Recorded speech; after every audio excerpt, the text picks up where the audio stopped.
তৃতীয় পরিচ্ছেদ। ঘোর বিভীষিকা। আমরা নিজের শয়নাগারে উপস্থিত হইয়া প্রথমে ঘড়ি, পিস্তল ও ছোড়া মেঝের উপর রাখিলাম। নিকটস্থ ছোট্ট একটা ঘরে চাকরকে শুইতে বললাম। মাঝের দ্বার খোলা রহিল। কুকুর ঘোরতর ভয়ে ভীত হইয়া ঘরের কোণে গিয়া আশ্রয় লইল। মাঝে মাঝে ত্রাসজনিত বিকট রোদনের ন্যায় শব্দ করিতে লাগিল। যে পত্র দুখানি উপর হইতে আনিয়াছিলাম, এক্ষণে তাহা পড়িতে লাগিলাম। 50 বৎসর পূর্বে চিঠি দুখানি কোনো এক পুরুষ তার প্রিয়তমাকে লিখিয়াছিল, কিন্তু নামধাম কাহারও ছিল না। ভালোবাসার কথা ছাড়া তাহাতে কোনো একটা বিভীষিকার আভাসও ছিল না। যেন কে কাহাকে খুন করিয়াছে, এইভাবে কথা। পত্র দুখানি পাঠ করিয়া চৌকির উপর রাখিলাম। ঘরে 2টি বড় বড় বাতি জ্বলিতেছিল। শীত প্রধান দেশ।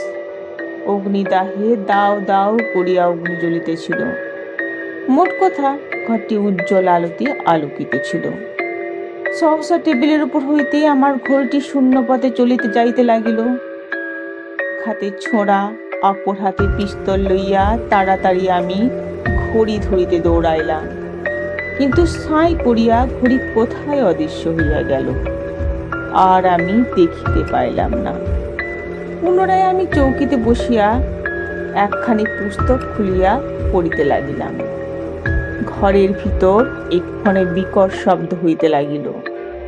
কুকুরটি ভয়ানক কাতর রবে ঘর পরিপূরিত করিল। আমি তাহাকে থামাইতে যাইলাম। যে কুকুর আমাকে প্রাণাপেক্ষা ভালোবাসিত, আর সেই কুকুর আমাকে কামড়াইতে আসিল।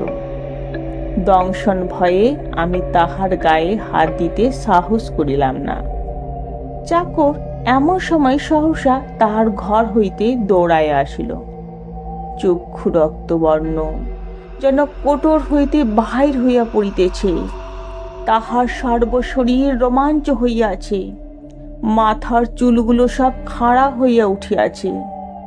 সে বলিল, মহাশয় পলায়ন করুন, মহাশয় পলায়ন করুন।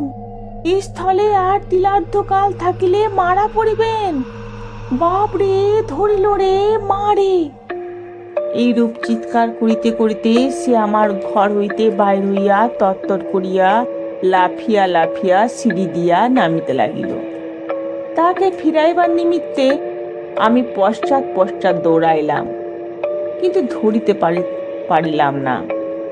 ধরিতে ধরিতে গিয়া দেখিলাম সে সদর দরজা খুলিয়া ঊর্ধ্বশ্বাসে পলায়ন করিল। সেই ভয়াবহ শ্মশান সদৃশ্য অট্টালিকার ভিতর আমি একা একা পড়িলাম। এখন প্রাণে আমার অতিশয় ত্রাস হইল। একবার মনে ভাবিলাম আমিও পলায়ন করি, কিন্তু বন্ধু বান্ধব সকলে হাসিবে ও বিদ্রুপ করিবে, যা থাকে কপালে। এই মনে করিয়া পুনরায় আমি উপরে উঠিলাম। পুনরায় আমি নিজের শয়নাগারে প্রবেশ করিলাম। পুনরায় আমি পড়িতে বসিলাম। আমার হাতে পুস্তক, সম্মুখে বাতি। পুস্তক ও বাতির মধ্যবর্তী স্থানে আমার কোলে তাল গাছ প্রমাণ কৃষ্ণবর্ণ একটি মানুষের আকৃতি দাঁড়াইল। তাহার মস্তক ছাদে ঠেকিল। সেই মস্তকে চক্ষু 2টি জ্বলিতে লাগিল। সর্বশরীর আমার শিহরিয়া উঠিল। পিস্তল লইবার নিমিত্ত আমি হাত বাড়াইলাম। হাত ওসার ও অবশ, হাত উঠিল না। আমি দাঁড়াইবার চেষ্টা করিলাম, মুখ দিয়া কথা বাইর হইল না। জ্ঞান হত হইবার উপক্রম হইল। কিন্তু তখনও একটা চিন্তা শক্তি আমার মনে ছিল। ভাবিলাম, যদি এখন ভয় করি, তা হইলে নিশ্চয় আমি প্রাণ হারাইব। এইরূপ মনে করিয়া অনেক চেষ্টা করিয়া ধৈর্য ধরিতে লাগিলাম। বাতি নিভিল না। অগ্নিস্থানে অগ্নি নির্বাহ হইতে হইল না। তথাপি ঘর অন্ধকারে আবৃত হইয়া গেল। আমি ভাবিলাম, যেমন করিয়া হোক ঘরে আলো রাখিতে হইবে, অন্ধকার থাকিলে মারা পড়িব। পুনরায় উঠিতে চেষ্টা করিলাম। এবার উঠিতে পারিলাম। আস্তে আস্তে গিয়া একটা জানালা খুলিয়া দিলাম। জ্যোৎস্না রাত্রি ছিল। অল্প অল্প চাঁদের আলো ঘরে প্রবেশ করিল। সেই আলোকে দেখিলাম যে তাল বিক্ষোভমান কৃষ্ণবর্ণের বিকট মূর্তি তখন সম্পূর্ণভাবে ঘরে নাই, কেবল তাহার ছায়াটি এক পার্শ্বে দণ্ডায়মান রহিয়াছে। পুনরায় গিয়া চৌকিতে বসিলাম। পীত হরিৎ লোহিত নানা বর্ণের গোলাকার আলোকে ক্ষণে ঘরের চারিদিকে ঘুরিয়া ও গড়াইয়া বেড়াইতে লাগিল।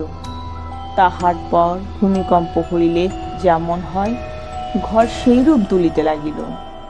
যে চৌকির উপর চিঠি দুইখানি রাখিয়াছিলাম তাহার নিচ হইতে ঠিক জীবন্ত মানুষের রক্ত মাংসের হাতের ন্যায় একখানি স্ত্রীলোকের হাত বাহির হইল। তাড়াতাড়ি আমি সেই হাতখানি ধরিতে যাইলাম। খপ করিয়া চিঠি দুইখানি লইয়া নিমেষের মধ্যে হাতখানি অদৃশ্য হইয়া গেল। ইহার পর একখানি চৌকির উপর একটি যুবতী বসিয়া রহিয়াছে, এইরূপ দেখিলাম। তাহার পর একজন পুরুষ ঘরের ভিতর উপস্থিত হইল। বালকের মূর্তি, বৃদ্ধার মূর্তি নানা প্রকার আকারে ঘরের ভিতর আবির্ভাব হইতে লাগিল ও একে একে বিলীন হইতে লাগিল। তাহা ব্যতীত আরো যে ভয়ানক ঘটনা সংঘটিত হইল বর্ণনা করিবার আর স্থান নাই। মাঝে মাঝে গলা টিপিয়া আমাকে মারিয়া ফেলিবার জন্য কে যেন চেষ্টা করিতে লাগিল। আমার ঘাড় ভাঙিয়া দিবার জন্য মাঝে মাঝে ঘাড়ে হাতও আসিতে লাগিল। সাহসে ভর করিয়া আমি বারবার সেই ভৌতিক হাত ছাড়াইয়া ফেলিতে লাগিলাম। সে রাত্রিতে আমি যে কি করিয়া প্রাণে বাঁচিলাম তাহাই আশ্চর্য কথা।